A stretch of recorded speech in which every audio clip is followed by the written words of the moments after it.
مساء الخير حبايبي، عاملين ايه؟ يا رب تكونوا بخير. ايه رأيكم بقى في طبق السمك الحلو اللي يفتح النفس ده؟ عارفين ده سمك ايه؟ ده سمك الشخورة البلدي. البلدي يعني اللي هي جاية من البحر، مش المتلجة، مش المستوردة. شايفين لحم السمك ابيض زي البفتة، زي شمع كده، وطعمه كمان حلو قوي. يعني اللي معرفش السمك ده بجد فايته كتير. هنعمله مع بعض بطريقة سهلة بتتبيلة كده حلوة تديله طعم حلو.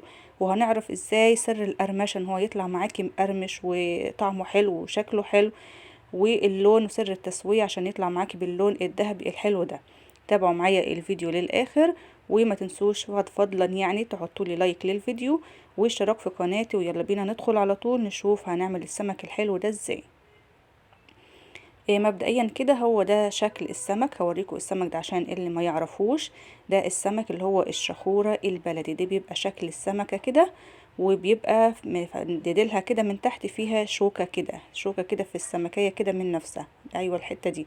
وشايفين السمك طازة، النخاشيش بتاعته اللون الاحمر ونظيفة، والسمكة يعني فلة كده. سمك البحر بيبقى نظيف قوي. شايفين دي الشوكة اللي انا اقصدها. سمك البحر ده بيبقى حلو قوي وجاي طازة كده زي السردين، يعني بيبقى جاي كده بنفس شكل السردين كده، ولونه اللون الفضي الحلو اللامع ده. وبيبقى كمان نظيف جدا، مفهوش اي زفارة خالص. وطريقة تنظيفه هي سهلة جدا، لان ما بيبقاش فيه يعني قشور ولا حاجة. يدوب نشيل بس الشوكة كده بتاعة الظهر الصغيرة دي، وبنفتح كده بطنه، والراس بنقطعها يعني مش بتتاكل.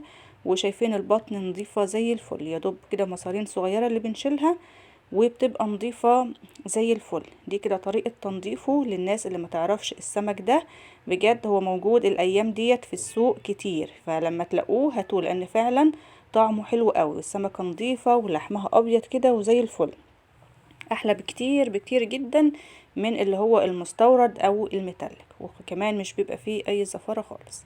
شايفين كمان انا لقيته كله مبطرخ، كل ما افتح واحدة كده الاقي فيها كده البطروخ. هكمل بقى كله كده بنفس النظام، واروح هشطفهم كده تحت الحنفية. هنا بس بوريكم الشوكة اللي في النص دي، بس لما يبقى فيها كده دم كده، ده يعني تكحتيه كده تشيليه عشان ما يعملش يعني ريحة مش مستحبة في السمك. شطفته تحت الحنفية وهو نضيف، مش بياخد غسيل كتير خالص زي ما انتوا شايفين شكله كده. انا هنا بحب كده ايه اقطعه، يعني تغيير في الشكل بدل ما يعني اقليها كده سليمة. ولو كبيرة كمان اكبر من كده ممكن تقطعيها على 3، يعني بنقدمه بشكل كده مختلف. إيه شكله بيبقى حلو، بيتقلى كمان حلو. حابة تسيبيه إيه سليم زي ما هو مفيش مشكلة. هنا بقى هنعمل محلول النقع اللي ما بيخليش اي زفارة في اي نوع سمك خالص. بجيب كده طبق غويط فيه مية، وبحط فيه معلقتين من الدقيق وعصير ليمونة، او لو كبيرة نص ليمونة، وهسيب القشرة في المية. وهحط فيه السمك لمدة 10 دقايق بس، ولا تحطي ملح ولا تحطي خل. الملح بيطري السمك، والخل بيهريه. فهنا ده محلول النقع بس الدقيق والليمون، وبتسيبيه لمدة 10 دقايق بس. وبعد كده بتشطفيه تحت الحنفية وتحطيه في مصفى كده يتصفى. انا هنا بقى كنت ايه حسبته بقى لما ايه انقعه كده، هم اجهز التمليحة بتاعتي. معايا هنا توم مفروم، انا فرماه يعني شايلاه في الفريزر. وهحط عليه رشة كده من الملح، نص معلقة بزود عليه ملح، ورشة حلوة من الكمون. السمك بيحب الكمون قوي. ونص معلقة من هريسة الشطة. وهعصر عليه ليمونة.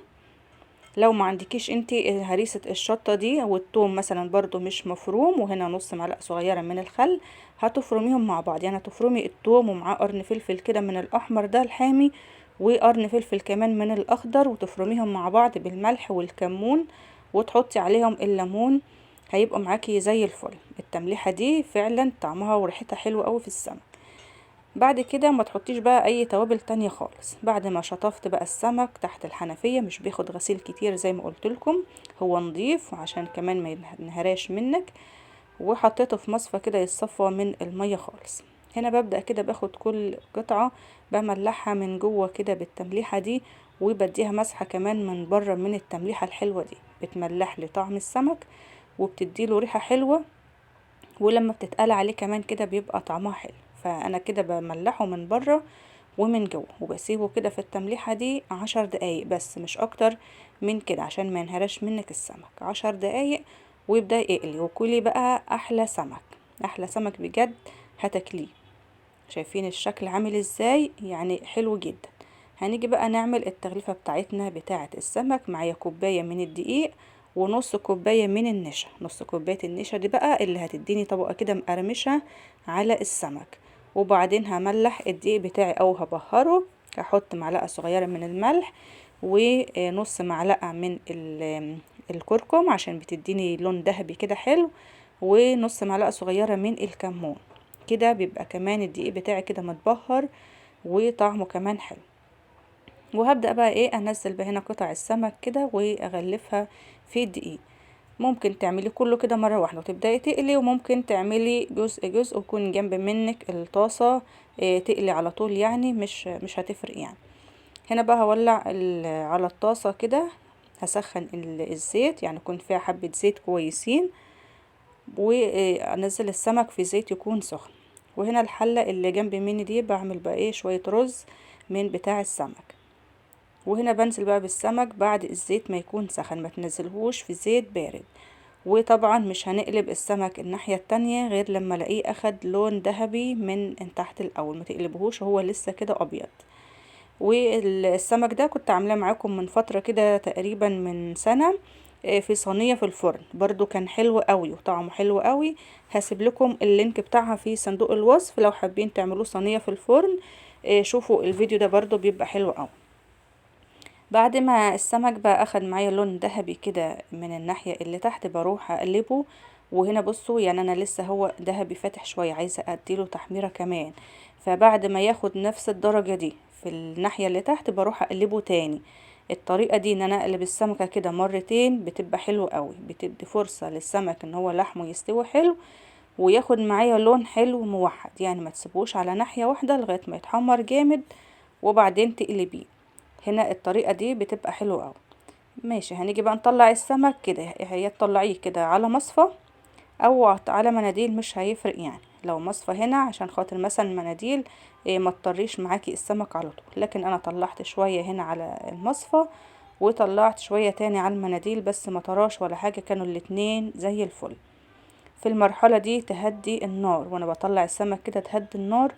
وبعد كمان ما ياخد معاكي اللون الذهبي تهدي معاكي النار، يعني ما تقلهوش على نار عالية جدا عشان ما ياخدش معاكي اللون بسرعة ويكون السمك لسه مستواش ويبقى كده يعني شارب زيت. فالسمك كده ليه تكنيك كده في الآلية بتاعته عشان يطلع معاكي مظبوط. بس كده حطيت الجزء التاني. شايفين بقى اللون وجماله؟ شايفين لون السمك الحلو وقرمشته وريحته وهو بيتقلى؟ يعني بجد مش قادرة اوصف لكم جمال السمك ده. بكمل بقى ايه بقية السمك كله كده نفس النظام ونفس طريقة التسوية دي عشان يطلع معاكي باللون الموحد الحلو اللي انتوا شايفينه ده. السمك بقى بعد ما يطلع سخن ننزل عليه بقى برشة من الملح ورشة من الكمون. الله بقى رشة الملح والكمون دي والسمك كده سخن بتتمات تشربوا بقى لحم السمك، ما يبقاش بقى عادب كده او دلع، بيبقى متملح وبيبقى طعمه حلو قوي. شايفين بقى الجمال؟ يفتح النفس بجد.